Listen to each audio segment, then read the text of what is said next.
अस्मिताताईंची वारी गुणवंतांच्या दारी या उपक्रमाअंतर्गत ज्येष्ठ कविवर्य माधव पवार यांचा अस्मिताताईंच्या शुभ हस्ते सन्मानपत्र देऊन गौरव करण्यात आला। अस्मिताताईंची वारी गुणवंतांच्या दारी या अभिनव कार्यक्रमाअंतर्गत सुप्रसिद्ध कवी माधव पवार यांचा अस्मिताताई गायकवाड यांच्या शुभ हस्ते सन्मानपत्र देऊन सत्कार करण्यात आलाय। या उपक्रमाच्या माध्यमातून सोलापूर शहरातील शैक्षणिक, सामाजिक, राजकीय, आर्थिक, वैद्यकीय आणि धार्मिक क्षेत्रात उल्लेखनीय कामगिरी केलेल्या मान्यवरांचा सत्कार करण्यात येतोय। याच पार्श्वभूमीवर सोलापुरातील सुप्रसिद्ध कवी माधव पवार यांच्या घरी अस्मिताताई गायकवाड यांनी भेट देऊन त्यांचा यथोचित सत्कार केलाय। सर्वप्रथम शिवसेना उपनेते अस्मिताताई गायकवाड यांनी ज्येष्ठ कविवर्य राणा पवार यांच्या जयंतीनिमित्त त्यांच्या प्रतिमेस विनम्र अभिवादन करून पुष्पहार अर्पण केला।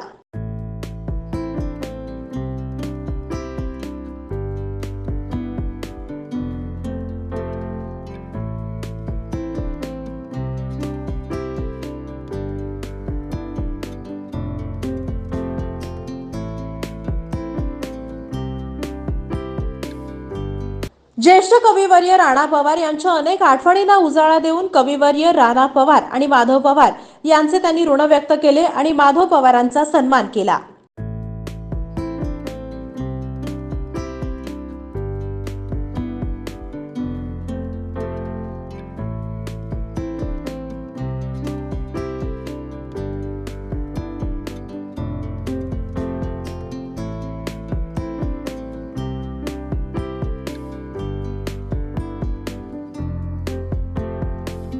त्यांच्या कार्याचं कौतुक करत त्यांच्या प्रती कृतज्ञता भाव व्यक्त करण्यात आलाय। कवी माधव पवारांनी अस्मिता विजन न्यूज चॅनलशी दिलखुलास गप्पा मारल्या। वडील कवी राणा पवार यांच्या आठवणी, त्यांच्या कविता आणि अनुभव याविषयी सांगितलं। अस्मिता गायकवाड यांच्या उपक्रमाविषयी भरभरून कौतुक करत शाबासकीची थाप दिली।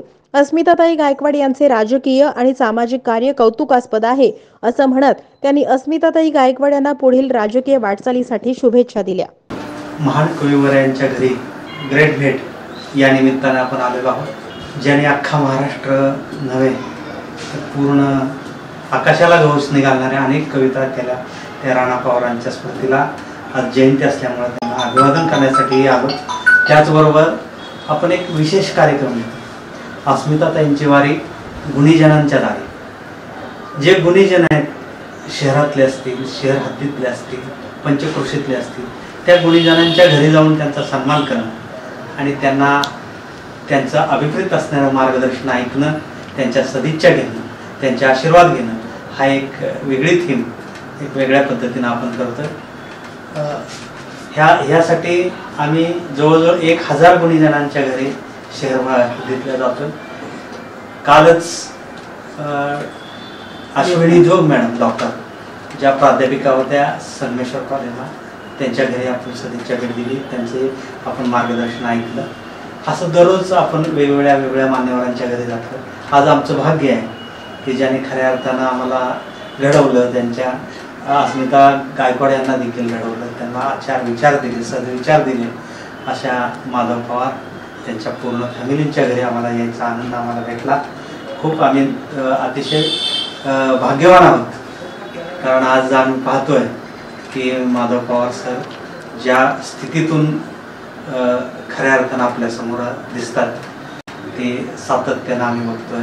डायलिसिसची अवस्था, त्यांची दररोजची स्थित्यंतर, तरी देखील तेवढाच बाणा, तेवढाच करारीपणा, तेवढंच आक्रमकता, तेवढंच भाषेतला आणि शब्दातला जोर आम्हाला अजूनही आठवत आहे। आणि प्रत्येक वेळी आम्ही ज्या ठिकाणी असो त्यांची प्रत्येक वेळी आमच्यावरती नजर असते, मायेची पाकर असते। हे कुटुंबीय आमच्यावर सातत्यानंच अतिशय चांगल्या पद्धतीनं आमच्यावर लक्ष केंद्रित ठेवणार आहे।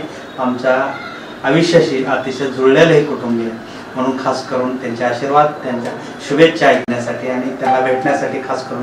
दर्शक नमस्कार। अस्मिताताईची वारी गुणीजनांच्या दारी या कार्यक्रमाच्या निमित्ताने आज आपण ग्रेट भेटच्या निमित्ताने सोलापुरातील सुप्रसिद्ध असे संवेदनशील कवी, वक्ते, सुप्रसिद्ध नकलाकार, ज्यांच्या कविता इथल्या व्यवस्थेला विचार करण्यास भाग पडले असे कविवर्य माधव पवार यांच्याशी आज आपण ग्रेट भेटच्या निमित्ताने भेटणार आहोत, त्यांच्याशी गप्पा मारणार आहोत आणि त्याचबरोबर त्यांचा जीवन प्रवास आणि त्यांना लाभलेला वारसा आणि एकंदरीतच राजकारणाबद्दल, सामाजिक शैक्षणिक आणि सोलापूरच्या एकंदरीत या स्थितीबद्दल त्यांना काय वाटतं, या सगळ्या गोष्टी आपण त्यांच्याकडून जाणून घेणार आहोत. सर, खूप खूप नमस्कार. खरं तर तुम्ही तब्येतीवरती मात करत अजूनही तुमच्या कविता लिहित आहेत आणि सोलापूरकरांना विचार करण्यासाठी भाग पाडत आहेत. तर सर्व सोलापूरकरांना या निमित्ताने जाणून घ्यायला आवडेल की एकंदरीत हा तुमचा प्रवास कवितेकडे घेऊन जाणारा तो कसा आहे, काय सांगाल याबद्दल? काय, डॉक्टरचा मुलगा डॉक्टर होतो असं म्हणतात, वकिलाचा वकील, इंजिनियरचा इंजिनियर होतो, पण कवीचा मुलगा कवी होत नाही आहे. कारण कवितेच्या पायी त्याच्या बापाने जे भोगलेलं असतं ना, ती भोगण्याची या पिढीकडे तयारी नाही आहे. परंतु लकीली म्हणा किंवा ते वारसा माझ्याकडे आलेला आहे. मी नेहमीच म्हणतो, मला म्हणजे माझ्या कविता ऐकल्यावर सुद्धा लोक म्हणतात की सगळेच लोक काय आपले चांगले मित्र नसतात काय. मग काय काय लोक काय काय कॉमेंट्स करतात, काय काय हे करतात की काय काय म्हणतात की वडिलांच्याच न छापलेल्या कविता हा आपल्या नावावर छापतो वगैरे. आता त्याचं काय वाटत नाही मला, कारण मला माहिती आहे की ते कविता मीच केलेल्या आहेत, त्यामुळं वाईट वाटून घ्यायचं काय कारण नाही आहे. आणि वडिलांकडे आमच्या फार मोठे मोठे माणसं यायची. मोठे म्हणजे काय, तुम्ही त्यांना बघितलं, चित्रात बघितलं असेल, पु ल देशपांडे, निळू फुले, दादा कोंडके, प्रभाकर पणशीकर, छोटा गंधर्व, राम मराठे, जयराम शिलेदार, जयमाला शिलेदार, कीर्ती शिलेदार, लता भोगले, कीर्ती शिलेदार, शरद तळवळकर, अशी माणसं घरी यायची. आणि ते घरी आले की आमच्या वडिलांना यायचा राग, कारण त्यांना चहा पाजायला आमच्याकडे साखर पण नसायची. परिस्थिती अत्यंत बिकट, अत्यंत बिकट म्हणजे एकदम भयानक बिकट होती. तर आणि अशा परिस्थितीसुद्धा वडिलांनी मात करून साहित्यावर जीवापलीकडं प्रेम केलेलं आहे त्याने. ते बघून मग आम्हाला वाटतं की आपल्या घरामध्येच एवढा हिमालयासारखा माणूस आहे. आणि सगळ्यांशी त्यांचे संबंध अरेतुरेचे. वसंतराव देशपांडे असतील, घरी आले की जे आहे ते गुळाचा चहा तर गुळाचा चहा, शिळी भाकरी, काळा मसाला. त्या पुण्याच्या नाटक लोकांना आमच्या आईचा आजचा काळा मसाला फार आवडायचा. मग ते हातात भाकरी घेऊन असं ते जयमालाबाईसुद्धा असं खात बसायच्या. छोटा गंधर्व यायचे, सगळे म्हणजे अशी मोठे लोक यायची. आणि बाकीचे लोक केव्हा यायची, त्यावेळेला कॉर्पोरेशनचे दिवे पण रॉकेलचे होते.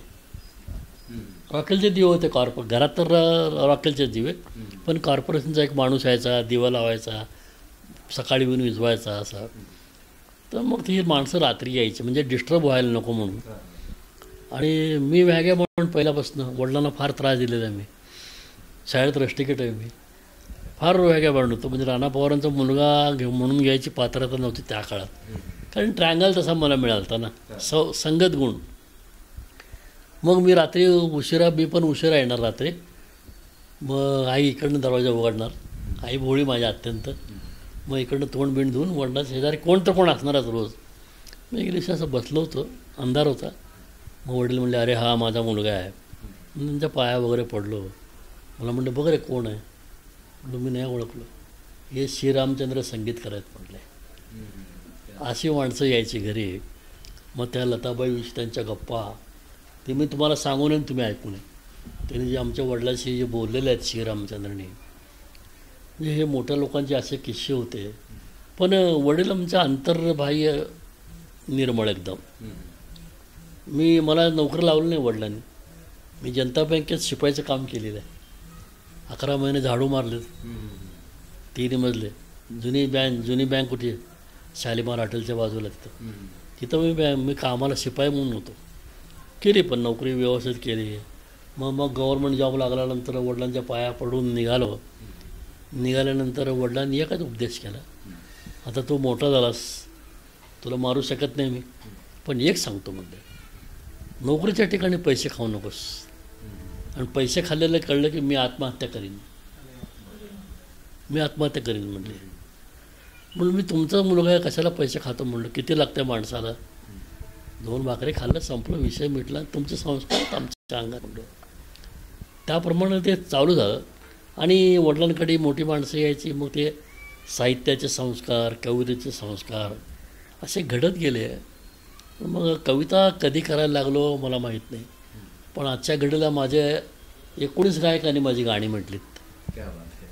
प्रल्हाद शिंदेने म्हणली, आनंद शिंदेने म्हणली, आदर्श शिंदेने म्हणली, जगदीश गोरसे, विजय सरतापे, शकुंतला जाधव, बेला सुलाखे, चंद्रशेखर गाडगीळ, स्वप्नील बांदोडकर, सुरेश वाडकर, सुरेखा पुणेकर, प्रशांत देशपांडे, सुहास सदाफुले, इतक्या लोकांनी माझी गाणी म्हणली. टी सिरीजचे अल्बम आहेत, पण पाय जमिनीवर आहे. झालं पुढं काय?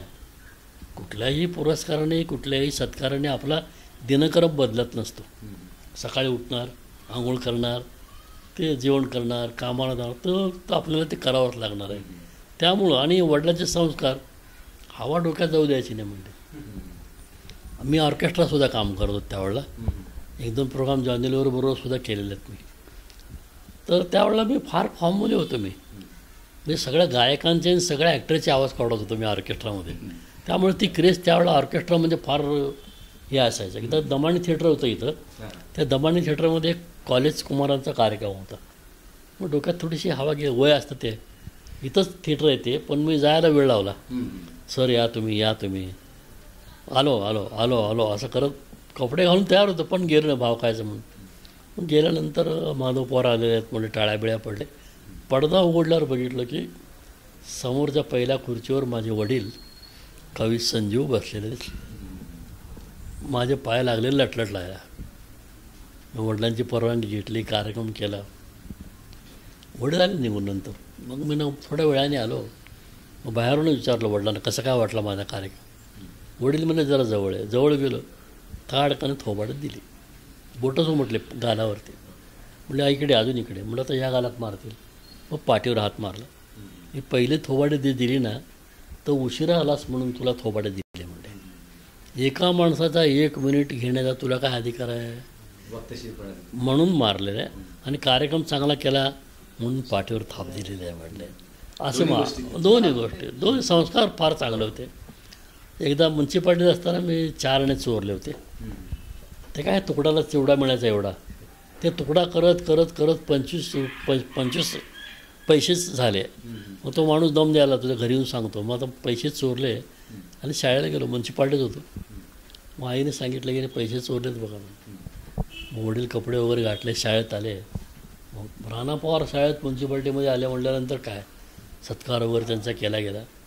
मी वेगळ्या कारणाने आलो आहे म्हणजे शाळेत माझा मुलगा आहे, त्याला वर बोलावं व्यासपीठावर म्हणले.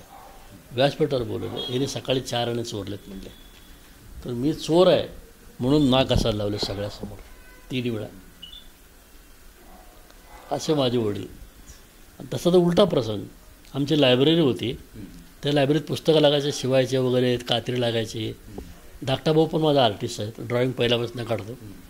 मग ते कात्री सापडत नव्हती. वडिलांनी विचारलं कात्री घेतली का, तर म्हणाला मी नाही घेतली. मोठा तर घेणारच नाही, त्याला कात्रीचा संबंध नाही, तूच घेतली म्हणून त्याला मारले, त्याला फार मारले त्याला. मग तो शाळेला गेला रडत रडत. मग हे ऑफिसला गेले. ऑफिसला गेल्यानंतर मास्टरला सही करून ड्रावर उघडले तर तिथं कात्री होती. इतका शॉक बसला. तडक तसं ड्रावर उघडं ठेवून गेले. तो नोमई शाळेत होता 4थीला. सगळ्यासमोर त्याचे पाय धरून माफी मागितली 4थीतल्या पोराची. ते केळकरचं म्हटलं काय राहणार नाही. म्हटलं हे लेकराला विनाकारण मारलं मी, मला ते गिल्टी व्हायला म्हटलं भयानक पश्चाताप व्हायला म्हणून मी त्याची माफी मागितली. त्याला काय कळत पण नव्हतं, काय विसरून पण याला मारलेलं. पण वडील स्वतःशी प्रामाणिक राहणे म्हणतो ना, ते स्वतःशी प्रामाणिक होते अत्यंत. म्हणजे अनेक संस्कार तुमच्यावरती झालेले आहेत. संवेदनशीलता तुम्हाला तिथूनच तो गुण मिळालेला आहे. राणा पवार आणि सोलापूरच्या या साहित्यामध्ये खूप मोठं योगदान त्यांचं राहिलेलं आहे. राणा पवार आणि माधव पवार या दोघांमध्ये कविता दडलेली आहे. दोघांच्या कवितांमध्ये काय साम्य असं तुम्हाला वाटतं? त्यांच्या कविता ज्या होत्या ना, त्या सरळ सोट प्रामाणिक कविता होत्या. तसं आम्ही जगलो नाही. त्यामुळं सगळ्या प्रकारच्या कविता करतो आम्ही. काही विद्रोही कविता करतो, काही भक्तिगीतं केलेले आहेत, काही स्वच्छंदी कविता देखील तुमच्या, मुक्तछंदातल्या कविता भरपूर आहेत माझ्या. तर ते संस्कार होत गेले कवितांचे. मी नेहमी म्हणतो बाप माझा कवी होता हा दोष का माझा आहे. बाप माझा कवी होता हा दोष का माझा आहे. कविता रक्तातून आली अभिमान मला त्याचा आहे. रक्तातून आली कविता ही. त्यामुळं लोकांनी पण सोलापूरकरांनी सुद्धा भरपूर रिस्पेक्ट दिलेला आहे. विशेषतः पुणेकरांनी मला जास्त प्रोत्साहित केलेलं आहे. बालगंधर्वला झालेले आहेत, दांडगे सभागृहात झालेले आहेत. म्हणजे ग्रेसने माझं कौतुक केलेलं आहे कविता ऐकून. सुरेश भटांबरोबर माझे दिवस गेलेले आहेत, त्यांच्याबरोबर फमूद शिंदे, नारायण सुर्वे, रामदास फुटाणे, विठ्ठल वाघ यांच्याबरोबर बसून कविता म्हणण्याचं भाग्य मला लाभलेलं आहे. त्यामुळं तसं भाग्यवान आहे मी. मला आणि ते इझी घडत गेलेलं आहे. मला त्याचा आटापिटा करावा लागलाच नाही. आणि शेवटी मराठा असल्यामुळं ते करारीपणाचं रक्त आहेच. अभिमान वगैरे नाही, पण आत्मसन्मान मात्र मी जीवापलीकडे जपतो मी. मग त्याला कोण घमेंड म्हणतं, कोण मस्ती म्हणतं, कोण काय म्हणायचं म्हणा. हे आता राणा पवारांचंच रक्त आहे म्हणलं. माझे वडील तर माझ्यापेक्षा फार कडक होते. तत्वाशी तडजोड अजिबात त्यांनी केलं नाही. स्वातंत्र्य सैनिक असून एकही बेनिफिट त्यांनी घेतलेलं नाही आहे. जागा घेतली नाही, पेट्रोल पंप घेतले नाही, घर घेतलं नाही, बिअरचं लायसन घेतलं नाही, दारूचं लायसन घेतलं नाही. आणि मरताना वचन घेतलं माझ्याकडनं, मी मेल्यावर सरकारकडनं काय घेणार नाही म्हणून वचन दे. असे माझे वडील. यशवंतराव चव्हाणांबरोबर काम केलेलं आहे. मग मी कुठं पाहिजे? सेंट्रलला पाहिजे. परंतु मला जाणीवपूर्वक राजकारणातनं बाहेर त्यांनी काढलं. त्यामुळं माझ्यात कवीचा जन्म झाला. ते दौर चालू आहे आता अजून सुद्धा. तर हो, अगदी म्हणजे या अवस्थेत देखील तुमच्या धमन्यांमधून अजूनही ती कविता वाहत राहते. खरं तर माधव पवार यांना कवी ग्रेस जवळचा वाटतो. काय असेल बरं कारण? कवी ग्रेसांचं साहित्य समजायला फार ताकद लागते. तेवढं काय आम्हाला समजलं नाही, पण त्यांच्या साहित्याचं गारुड मात्र डोक्यावर असतं. एखादं फूल आपल्याला आवडतं, का आवडतं सांगू शकत नाही, पण ते फूल आवडतं आपल्याला. आता कृष्ण फूल किती चांगलं असतं, त्याचा वास येत नाही काय नाही, पण त्याच्याबद्दल आपल्याला अट्रॅक्शन असतं. तसं ग्रेसांचं साहित्य आहे, अवघड साहित्य आहे फार त्यांचं. त्यांची गाणी लताबाईने म्हटली, आशाबाई म्हटली, आणि त्यांनी माझ्यावर फार प्रेम केलं. काय असेल ते असेल, मला त्याला सगळं महाराष्ट्र घाबरायचं. त्यांना कवी साहित्यिक जवळ बसत होतं ना त्यांच्या, पण मी त्यांच्याजवळ असं बसून गप्पा मारत होतो मी. त्यांनी फार प्रेम केलं. हां, खूप मोठं भाग्य लागलं. मोठं भाग्य. भटाने पण तसंच प्रेम केलं माझ्यावरती. सुरेश भटाने पण फार प्रेम केलं माझ्यावरती. आता हो, आता एकंदरीतच तुमच्या कविता आजही सोलापूरकरांच्या ओठांवरती आहेच आहे. कविता तुम्ही लिहिलेल्या आहेत, त्यातल्या त्यात तुमची आवडलेली एखादी म्हणजे तुम्हालाच भावलेली तुमची कविता कोणती आहे?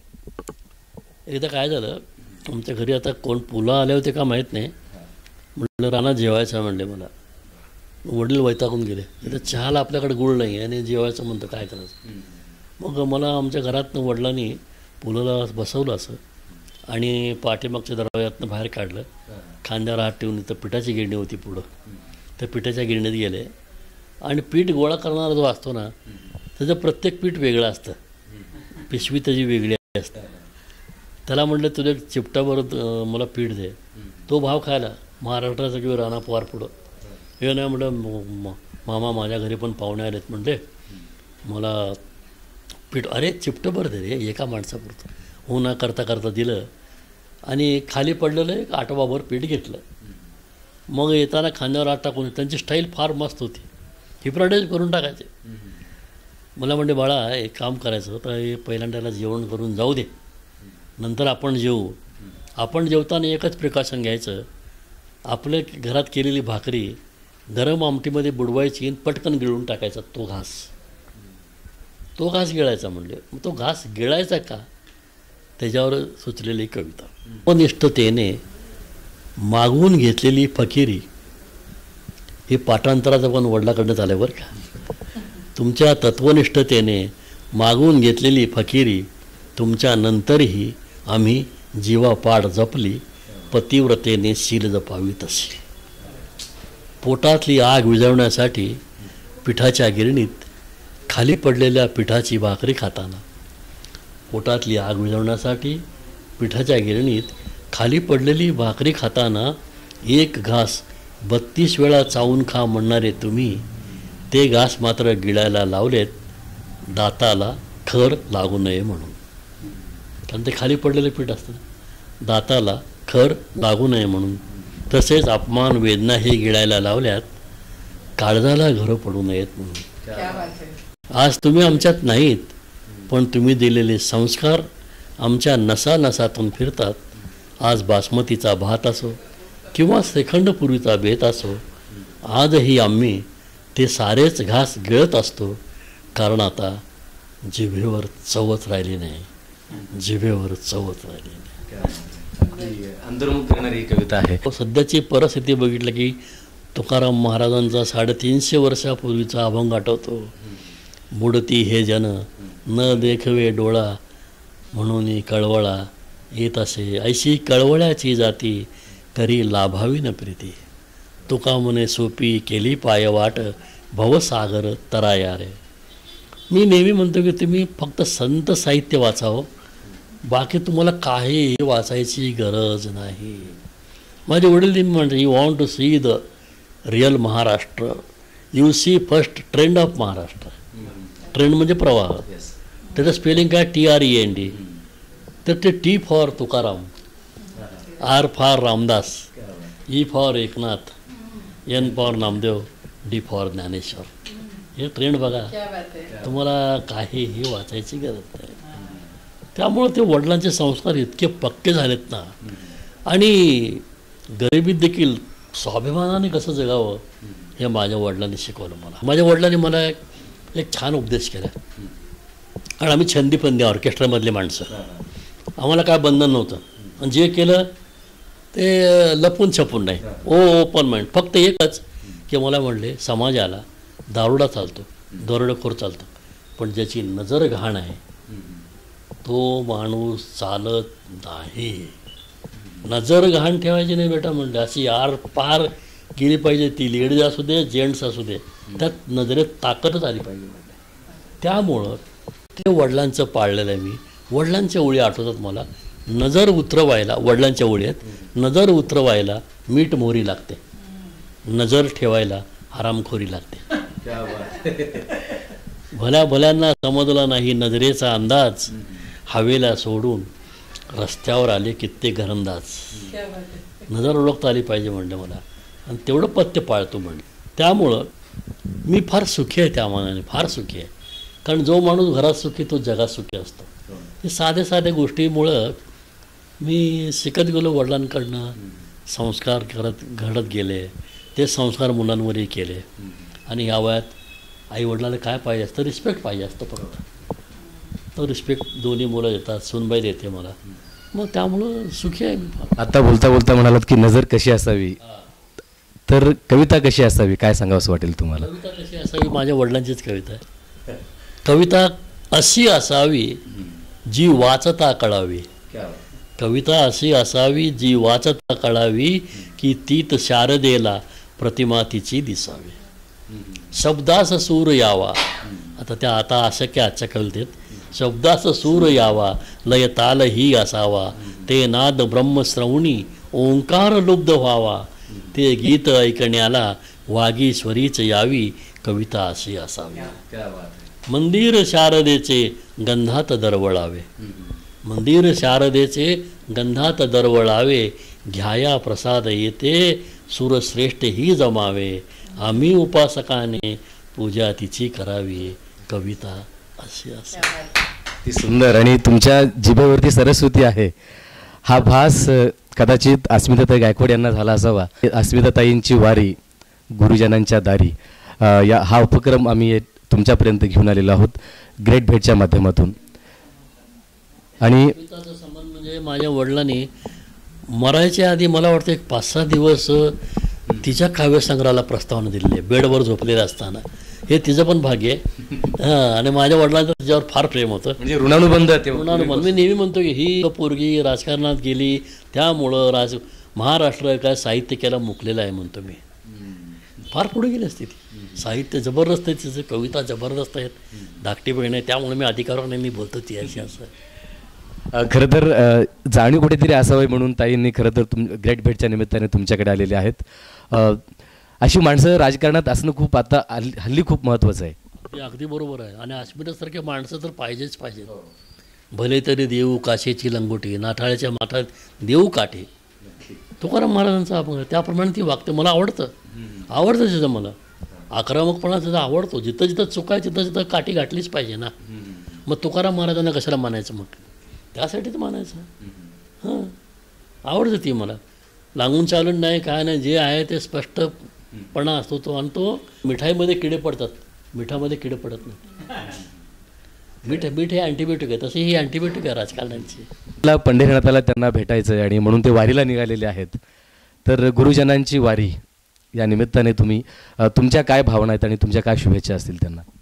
नाही, तिला माझ्या आशीर्वाद आहेत. शुभेच्छा काय, ती लहान आहे माझ्यापेक्षा. आशीर्वाद आहे तिला माझा एनी टाईम. माझे वडील नेहमी म्हणायचे की माणसाचं लग्न झालं की त्याला पहिली मुलगीच झाली पाहिजे. मुलींवर फार प्रेम माझ्या वडिलांचं. ते असं म्हणायचे की मुलीची पुण्य एवढी मोठी असते, बापाच्या प्रेतावर मुलीचे अश्रू पडल्याशिवाय त्याच्या आत्म्याला शांती मिळत नसते. मुलीचे अश्रू पडले प्रेतावर तरी आत्म्याला शांती मिळते. मुलाचं काय खरं नाही म्हणायचं. तर ते मुलीवर अत्यंत प्रेम त्यांचं. तर ते मुलींचं प्रेम व्यक्त करणारी ही लावणी वृत्तातली कविता आहे, लेकीची लावणी म्हणून. मी आता चालीत म्हणत नाही, तर त्याला वरचा सूर लावा लागतो मला, म्हणून गद्यातच म्हणून दाखवतो. कशी असते मुलगी? डोळ्यात पाणी गळ्यात गाणी, डोळ्यात पाणी गळ्यात गाणी, घेऊन आली या धरतीला, सांभाळा लेकीच्या जातीला. पोटी आली पोर, बापा लागे घोर, होईल उद्या थोर, चिमणी ही माझी चिमणी ही. लाडाची ही पोर, चंद्राची ग कोर, नेईल कुणी चोर, हिरकणी ही माझी हिरकणी ही. लाडाची ही पोर, चंद्राची ग कोर, नेईल कुणी चोर. इथं जावायला चोर म्हटलेलं आहे. सगळ्यासमोर तुमचं ते काळीज नेतो. बाप पैलवान असतो पण काय करू शकत नाही. जावय असा असतो, असं निघालेलं असतं. म्हणजे दगडाखाली हात सापडलेला असतं. लाडाची ही पोर, चंद्राची ग कोर, नेईल कोणी चोर, हिरकणी ही माझी हिरकणी ही. भोळी ही हरणी झाली या तरणी, बापाला झोप नाही रातीला, धाडला सांगावा जाती गोतीला. पल्याड गावनं आल्यात पावनं, पोरीला दावणं, झालंय हो रामपाराला. झाल्यात बोलणी जाणार हरणी, डोळ्याला पाणी आलंय हो सांज पाराला. लेकीच्या बापा नाही संसार सोपा, लेकीच्या बापा नाही संसार सोपा, हिथं दुःख आहे सुखाच्या सांगतीला, ऊन रातीला. नाव भलं थोरलं कपाळी कोरलं, लग्न झाल्यानंतर नाव भलं थोरलं कपाळी कोरलं, बांधलं या डोरलं. कसं मीटर आहे बघा. नाव भलं थोरलं कपाळी कोरलं, बांधलं या डोरलं, गळ्यामध्ये तुमच्या लेकीनं हो. माहेर सोडलं सासर जोडलं, सपानं मोरलं, डोळ्यामध्ये तुमच्या महिनेच्या हो. मळ्याची राणी मोठंचं पाणी, मळ्याची राणी मोठंचं पाणी, देती या कांद्याच्या पातीला, रागो रानात महिनेच्या साथीला. मुलगी जेव्हा सासरवरून घरी येते, ती सुखी आहे का दुःखी आहे ते फक्त आईवडिलाला कळतं. ते कोडवड असतं. एकलंच हसतंय, कोपऱ्यात बसतंय, एकलंच हसतंय, कोपऱ्यात बसतंय, सुखाने नांदतंय, समजायचं तुमचं लेकरू हो. गोड कडू लागतंय, आंबाट मागतंय, ढवाळ लागलंय, समजायचं तुमच्या लेकीला हो. शेवट असं केलं. काळजाचा तुकडा चंद्राचा मुकडा, वटीत खेळवा नातीला. परत नातीला म्हणलंय, नाताला म्हणलं नाही. वटीत खेळवा नातीला, आजा नातीला धरतोया छातीला, डोळ्यात पाणी गळ्यात गाणी, घेऊन आली या धरतीला, सांभाळा लेकीच्या जातीला, सांभाळा लेकीच्या.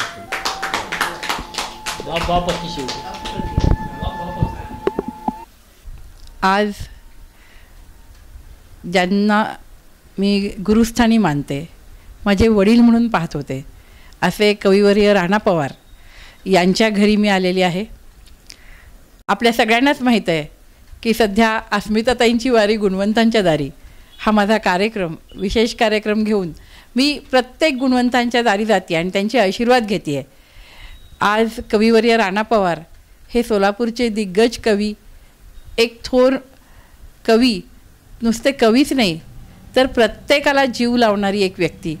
आणि मला तर त्यांनी मुलगी म्हणून एवढा जीव लावलेला आहे की मी माझ्या अख्ख्या जन्मामध्ये ते काय जन्मानंतरही ते विसरू शकणार नाही. आणि त्यांचे सुपुत्र कविवर्य माधव पवार त्यांच्याच पावलावर पाऊल टाकून वडिलांचा वसा समर्थपणे त्यांनी चालवत आहेत. राणा पवारांच्या अनेक आठवणी आहेत की प्रत्येक आठवण सांगण्यासारखी आहे. पण मला जास्तीत जास्त भावलेली आठवण म्हणजे मी भरारी मित्रमंडळाची अध्यक्ष होते आणि आम्हाला प्रमुख पाहुणे हवे होते. मग माझ्या डोळ्यासमोर राणा पवारांचं नाव आलं. सगळे म्हटले, काहीतरी काय सांगते, आधी जावं लागेल, त्याची हे घ्यावी लागेल. मी म्हटलं नाही, मी जाते. आणि नाही, खरं वाटलं नाही. ते म्हटले नाही, येऊ शकणार नाहीत अस्मिता, या मुवमेंटला कसं जाते, आधी तरी सांगायला पाहिजे. मी म्हटलं नाही, मी जाते. मी आले. मी म्हटलं सर, काही करून आज माझ्यासाठी तुम्ही यावं लागते. आणि आम्ही आज अचानक कार्यक्रम घेतला आहे भरारी मित्रमंडळाच्या वतीने आणि त्यासाठी काव्यवाचन स्पर्धेला तुम्हीच पाहिजे आहे, दुसरे कोणी नको आहेत. ती म्हणते नेहमी हट्ट करते ही मुलगी, पण नाही, हिच्यासाठी मला जायला पाहिजे. मी त्यांना फोन करून सगळ्यांना सांगितलं मी यायला लागले आणि सर माझ्यासोबत आहे. कोणाला खरं वाटायला तयार नाही, येणार, खरंच राणा पवार येणार आहेत. मी म्हटलं हो सर येणार आहेत माझ्यासोबत. आणि अतिशय सुंदर, अतिशय देखणा कार्यक्रम झाला. इतक्या त्यांच्या कवितांनी आम्ही भारावून गेलो आणि खरोखर त्यांच्या कविता नुसतं ऐकायची आणि मी भारावून जायचे तेव्हा. आणि मग त्यांच्यासारखं शिकायचं, त्यांच्यासारखं लिहायचं. मुक्त छंदातली कविता त्यांना कधी आवडली नाही. मला म्हणायचे अस्मिता, मुक्त छंदातली कविता कविता नसते, यमक जुळलंच पाहिजे, कविता यमकातलीच पाहिजे. आणि खरोखर म्हणजे तेव्हापासून आम्हाला पण असा, माझ्या मुक्त छंदातल्या खूप कमी कविता आहेत.